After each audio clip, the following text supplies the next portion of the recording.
opportunities I could do. And I don't mean just my competition, but other ways I could spend my money, period, is at the best. And you need to be an advisor, so you have this information now that you need to deliver at the right time. And that's the thing, I think, that is the one moment, is that moment of relevance for a client in a purchase or an account to start paying attention. And what marketing wants to know what that is, because they can't afford to waste a lot of marketing effort, collateral, and time if it's not relevant. So salespeople can help tell when it's relevant by setting their alerts for trigger events, and they can actually alert marketing that this is going on in my account.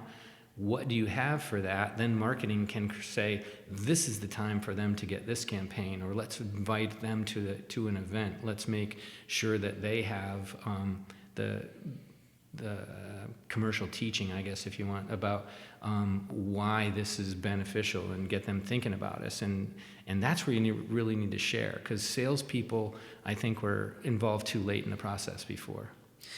There's an interesting stat that's flown around on the web from the Corporate Executive Board, and albeit this has come under some fire, but in B2B sales, this report states that 57% of the buyer's journey is completed before the buyer ever talks to a sales representative.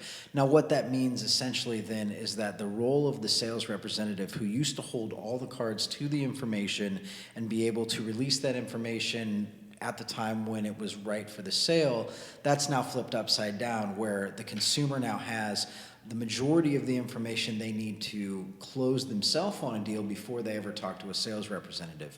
What does that do to the sales representative from not just a philosophy and mentality state, but also from an education perspective? How do you as a sales representative prepare for this new environment?